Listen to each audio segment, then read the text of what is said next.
हर हर महादेव दोस्तों मैं कुंदन पाठक। मेरे YouTube चैनल @कुंदन पाठक ब्लॉग्स 23 में आपका हार्दिक स्वागत है। दोस्तों, इस ब्लॉग में आप भेंट द्वारिका, द्वारिकाधीश, भालका तीर्थ और अन्य मंदिरों का आप दर्शन करेंगे। दोस्तों, इससे पहले सोमनाथ सीरीज का पार्ट 1 में आपने सोमनाथ मंदिर और आसपास के मंदिरों का आपने दर्शन किया था। आज मैं आपको इस सोमनाथ सीरीज का पार्ट 2 में आपको भेंट द्वारिका, द्वारिकाधीश और अन्य मंदिरों का दर्शन कराने जा रहे हैं। दोस्तों, यदि आपको भेंट द्वारिका आना है तो आप सबसे पहले ओखा रेलवे स्टेशन आइए। ओखा रेलवे स्टेशन से आपको ऑटो या टैक्सी मिल जाएगी जो आपको भेंट द्वारिका के जेट्टी यानी पोर्ट पर ले जाएगी।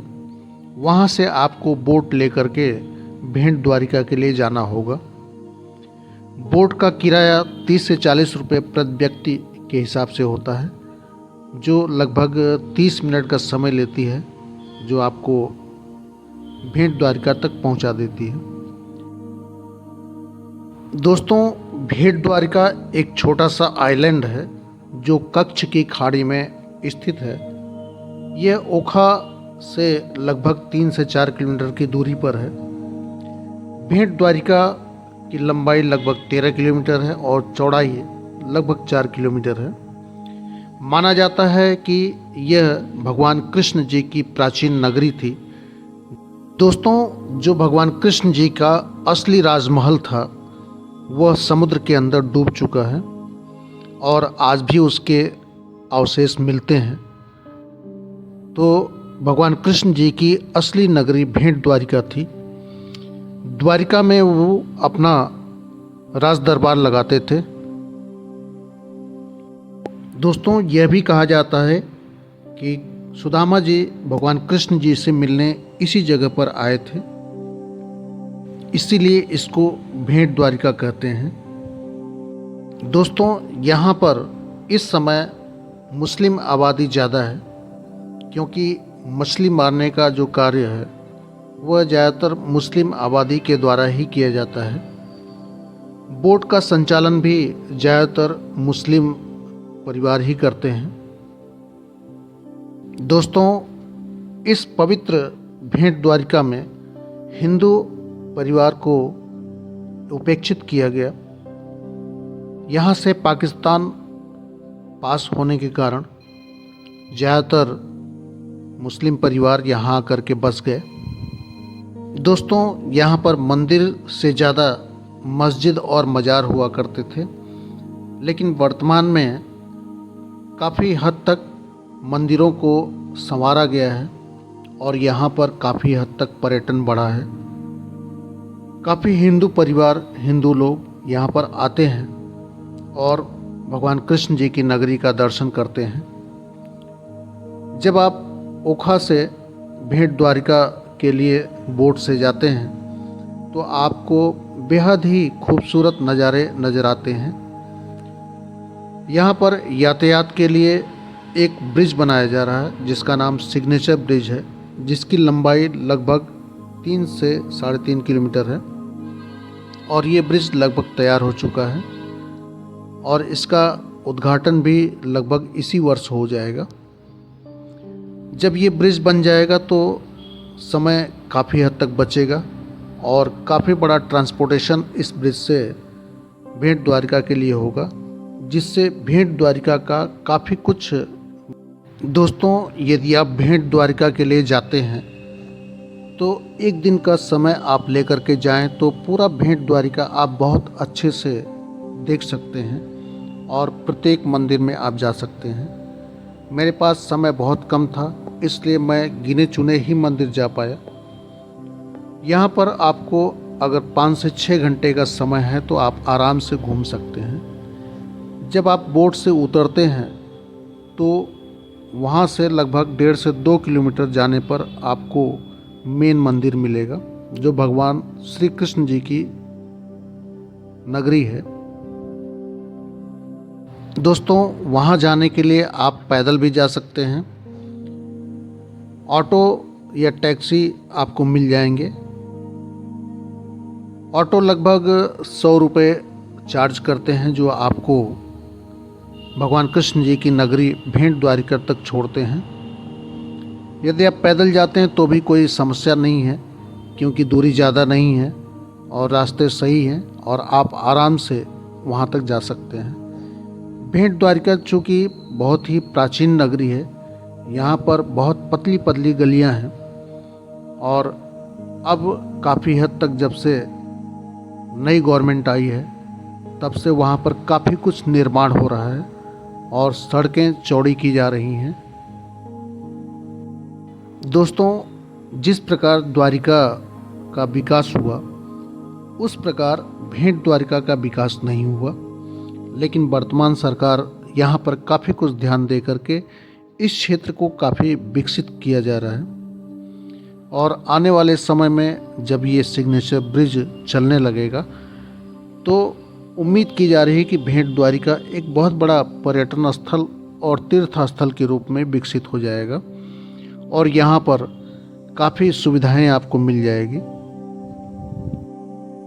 दोस्तों, ये माना जाता है कि जब कृष्ण जी के दरबार में सुदामा जी आए थे तो कृष्ण जी अन्न दान किए थे और अन्न में उन्होंने चावल दान किया था। उसी के उपलक्ष्य में जो भी तीर्थयात्री यहाँ पर आता है वह चावल दान करता है। चावल के अलावा और भी कई चीज़ वह दान कर सकता है, जो उसके सामर्थ्य में है वह दान दे सकता है।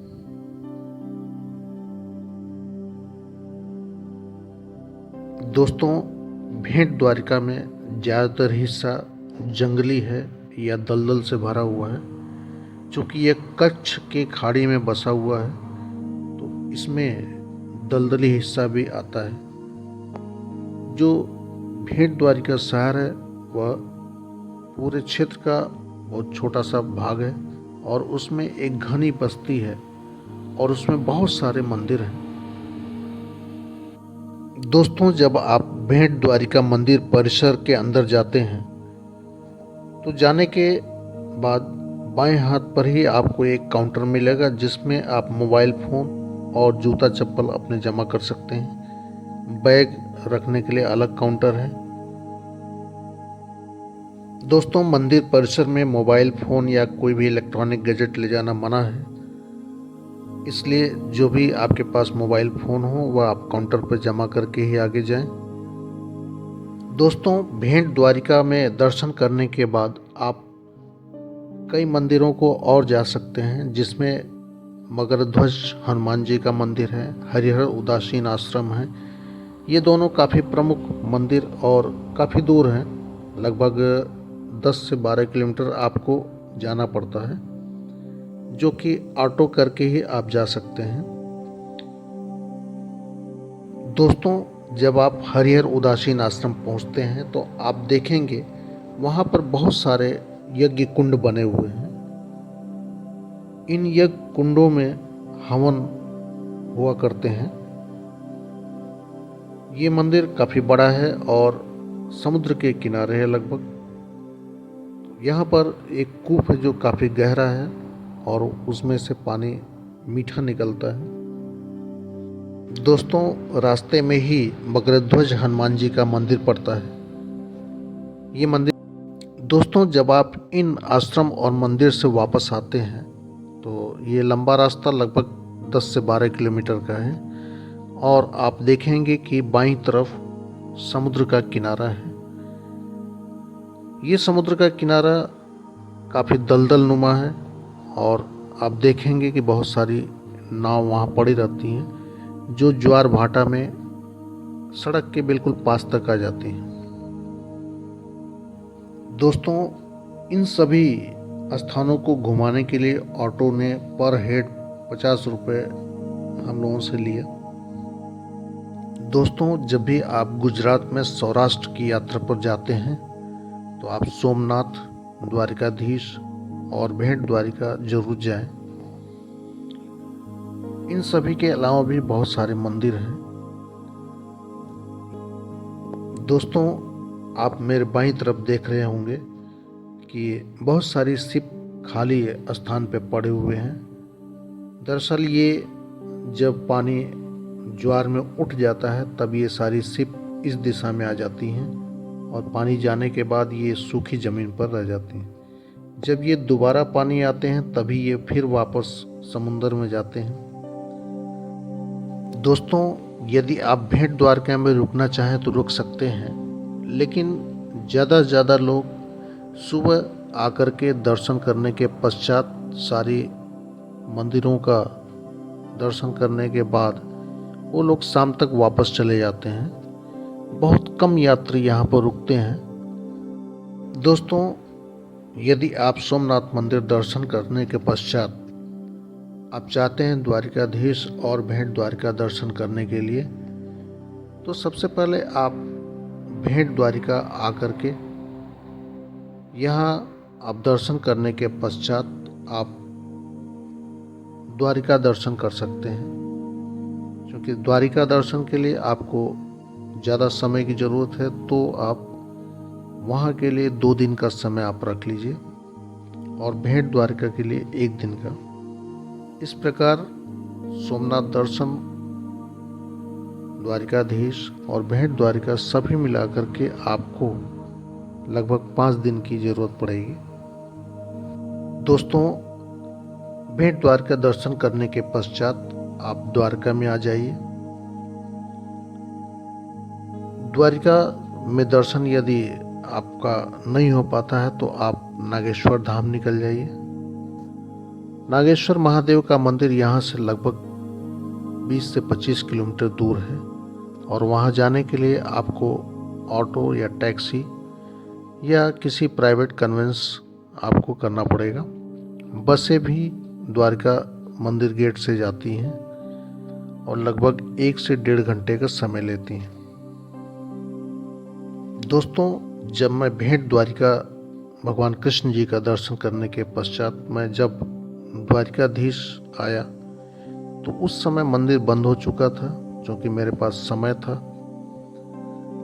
तो मैंने सोचा नागेश्वर महादेव के दर्शन हो जाएं। तो मैं जब मंदिर से लगभग 1 किलोमीटर आगे बढ़ा तो एक तिराहा पड़ता है। उस तिराहे पर कुछ लोगों ने बताया कि यहाँ से ऑटो जाते हैं और वो लगभग आपको 30 से 40 रुपये में नागेश्वर महादेव तक पहुँचा देंगे। तो मैंने भी सोचा थोड़ा सा रोमांचक सवारी भी हो जाएगी, क्योंकि वहाँ का ऑटो एक अलग तरीके का होता है जो कि हैंडमेड होता है। तो मैंने उस रिक्शे का आनंद लेते हुए भगवान नागेश्वर महादेव के दर्शन के लिए निकला और लगभग 1.25 घंटे से 1 घंटे हमें लगा जब हम नागेश्वर महादेव मंदिर तक पहुंच गए। इस रास्ते के दोनों तरफ आप देखेंगे कि छोटी बड़ी झाड़ियाँ और कुछ नारियल के पौधे आपको नजर आएंगे।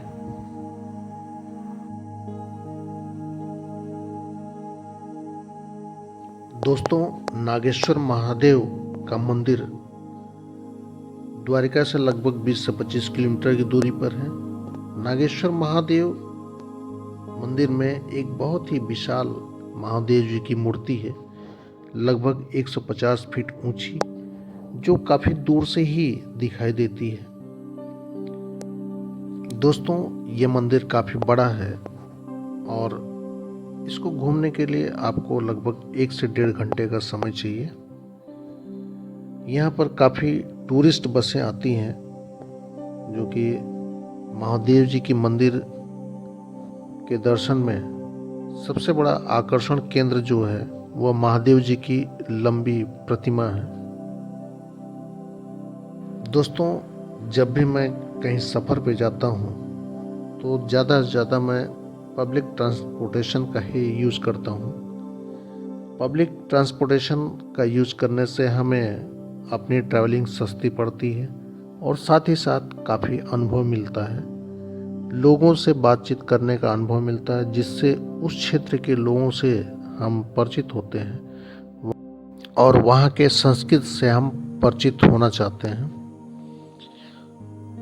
उस क्षेत्र के लोग कैसे रहते हैं, वहाँ क्या क्या होता है, वहाँ किस प्रकार की खेती होती है, लोगों का जीवन रहन सहन क्या है, ये सारी चीज़ें केवल जब आप पब्लिक ट्रांसपोर्टेशन से जाते हैं तो लोगों से बातचीत करने से ही पता लगता है, या वहाँ के लोगों को देखने से ही पता लगता है। दोस्तों, जब मैं इस ऑटो से जा रहा था तो इसमें दूध के काफ़ी कैन लदे हुए थे, जिससे ये पता लगता है कि गुजरात में काफ़ी दूध होता है और दूध व्यवसाय में गुजरात काफ़ी आगे है। जब मैं वापस लौट रहा था तब भी मैंने देखा कि जिस ऑटो से मैं वापस आ रहा हूँ उसमें भी कई कैन दूध लदे हुए थे और कई लोग रास्ते में दूध की बाल्टी रख करके ट्रांसपोर्टेशन का इंतज़ार कर रहे थे। इन सब चीज़ों को देखने के बाद हमें ये लगा कि गुजरात में दूध का उत्पादन बहुत ज़्यादा होता है और यहाँ पर जो भी किसान हैं वह दूध उत्पादन में काफ़ी आगे हैं। दोस्तों, अब मैं नागेश्वर महादेव मंदिर तक पहुँच गया और आप देख रहे होंगे कि ये मंदिर काफ़ी दूर से ही दिखाई दे रहा है। दोस्तों, इस मंदिर में एंट्री करते समय आपकी सिक्योरिटी चेक होती है। मैं अपना मोबाइल अंदर तक ले गया था, लेकिन वहाँ पर बोर्ड में लिखा हुआ है कि आप मोबाइल अंदर नहीं ले जा सकते हैं, जबकि मोबाइल के लिए कोई ऐसा काउंटर नहीं बना है जहाँ पर मोबाइल को आप सबमिट कर सकते हैं। तो यदि आप अपना मोबाइल अंदर ले जाते हैं तो आप चाहें तो उसको साइलेंट पर लगा करके या फिर स्विच ऑफ करके अपने जेब में ही रख करके आप ले जा सकते हैं। दोस्तों, यहाँ पर काफ़ी भीड़ होती है। अगर आप दोपहर के पहले आते हैं तो काफ़ी लंबी लाइन लगती है। यदि आप दोपहर बाद आते हैं तो ये लाइन काफ़ी कम हो जाती है और भीड़ भाड़ कम रहती है, तो आप आसानी से दर्शन कर सकते हैं। तो सुबह के समय आपको दर्शन करने में लगभग 1 घंटे का समय लग सकता है या और भी ज़्यादा लग सकता है, लेकिन शाम के समय पर ये समय थोड़ा कम हो जाएगा। दोस्तों, जब मैं सोमनाथ मंदिर से निकला तो लगभग सोमनाथ मंदिर से 3 किलोमीटर आगे बढ़ने पर मुझे भालका तीर्थ स्थान मिला, जो बेरावल रेलवे स्टेशन से भी लगभग 2 से 2.5 किलोमीटर पहले है। ये मंदिर काफ़ी बड़ा है। दोस्तों, जब भगवान श्री कृष्ण जी अपने शरीर को त्यागे तो त्यागने से पहले उनके पैर में एक बाण लगा था और ये बाण इसी स्थान पर लगा था। तो ये कहा जाता है कि जब भगवान श्री कृष्ण इस धरती से जाना चाहते थे तो वह अपने लिए कारण ढूंढना चाह रहे थे, तो वह एक पेड़ के नीचे सो रहे थे। उसी समय एक बहेलिये ने एक तीर चलाया जो भगवान श्री कृष्ण जी के पैर में लगा और भगवान श्री कृष्ण इस धरती से अपने आप को मुक्त कर लिए। दोस्तों, भेंट द्वारिका से जब मैं द्वारिकाधीश मंदिर की तरफ आया तो उस समय मंदिर बंद था। मंदिर के खुलने का जो समय है वह सुबह 7 बजे से दिन में 1 बजे तक और फिर शाम को 4 बजे से रात को 9 बजे तक है। दोपहर में 1 से 4 के बीच में मंदिर बंद रहता है। दोस्तों, मंदिर में अपने जूते चप्पल, मोबाइल फ़ोन और बैग्स रखने के लिए काउंटर बने हुए हैं। आप उन काउंटर पर अपने ये सारे सामान फ्री ऑफ कॉस्ट रख सकते हैं। दोस्तों, मंदिर काफ़ी बड़ा है और मंदिर में दर्शन करने के लिए आपको 2 से 3 घंटे का समय भी लग सकता है, इसलिए आप इतना समय लेकर के ज़रूर जाएं। मंदिर में दर्शन करने के पश्चात आप आसपास के क्षेत्रों में बहुत सारे और भी मंदिर हैं जिसका दर्शन आप कर सकते हैं। मैं मंदिर से निकल करके जब सामने समुद्र तट की तरफ आया तो वहाँ पर गोमती नदी जो समुद्र के साथ मिलती हैं, जब ये नदी समुद्र के साथ मिलती है तो आप देखेंगे कि बेहद ही खतरनाक वेव्स निकलती हैं और ये वेव काफ़ी आगे तक जाती हैं। हालांकि गोमती नदी की गहराई बहुत ज़्यादा नहीं है। जिस समय पानी कम होता है उस समय आप इसको पैदल चल के ही पार कर सकते हैं। तो इस नदी को पार करके जब आप उस पार जाते हैं, उस पार जाने के लिए एक ब्रिज बना हुआ है जिसका नाम सुदामा पुल है। दोस्तों, उस पार जाने के लिए बोट का भी सहारा ले सकते हैं। बोट इस पार से उस पार ले जाने के लिए आपसे 100 से 200 रुपये लेते हैं। उस पार पहुंचने के बाद आप देखेंगे कि वहां पर काफ़ी रेतीली ज़मीन है और वह एक बीच की तरह है। वहां पर एक कूप है जिसकी गहराई काफ़ी ज़्यादा है और उसमें मीठा पानी निकलता है। नदी की बहुत ज़्यादा गहराई नहीं है, इसलिए लोग इसमें स्नान करते हुए आपको मिल जाएंगे। जिस समय समुद्र की लहरें तेज होती हैं तो उस समय आपको इस नदी में नहीं जाना चाहिए, क्योंकि यहाँ पर काफ़ी बहाव होता है। दोस्तों, द्वारकाधीश मंदिर से लगभग 5 से 6 किलोमीटर की दूरी पर रुक्मिणी मंदिर है, जहाँ जाने के लिए आपको किसी प्राइवेट टैक्सी, ऑटो या फिर बस का सहारा लेना पड़ेगा। ये मंदिर भगवान श्री कृष्ण मंदिर से काफ़ी दूर बनाया गया है, क्योंकि माता रुक्मिणी को एक दुर्वासा ऋषि ने श्राप दिया था, जिसके वजह से उनके मंदिर को काफ़ी दूर बनाया गया है। दोस्तों, यदि आप द्वारका नगरी आप पूरी तरह से घूमना चाहते हैं तो यहाँ पर टूरिस्ट बसें आपको मिल जाएगी, जो सुबह 8 बजे से यहाँ से शुरू होती हैं और रात को लगभग 10 बजे वापस आती हैं। इन बसों का किराया प्रति व्यक्ति लगभग 250 से 300 रुपये होता है और ये दिन में केवल 2 ही बार चलती हैं। इसलिए जब भी आपको ट्रैवल करना है तो सुबह लगभग 8 बजे के आसपास आप द्वारकापुरी चौराहे पर खड़े हो जाएं, या दिन में आप 12 से 1 के बीच में आप खड़े हो जाएं, तो ये बसें आपको मिल जाएंगी और जिससे आपकी प्रत्येक स्थान पर जाने की सुगमता आसान हो जाए। दोस्तों, मेरे पास समय का अभाव था, क्योंकि मेरी प्लानिंग के अकॉर्डिंग द्वारकाधीश मंदिर और भेंट द्वारका के लिए केवल 1 दिन का समय था, जिससे मैं सारे स्थान तक नहीं जा पाया। यदि आप वहां जाते हैं तो भरपूर समय लेकर के जाएं और सारे स्थान को आप देखें। दोस्तों, यदि आप सोमनाथ मंदिर और उसके आसपास क्षेत्रों के बारे में जानना चाहते हैं तो आप सोमनाथ सीरीज का पार्ट 1 देख लीजिए, जिसमें आपको ये सारी चीज़ें दिखाई गई हैं।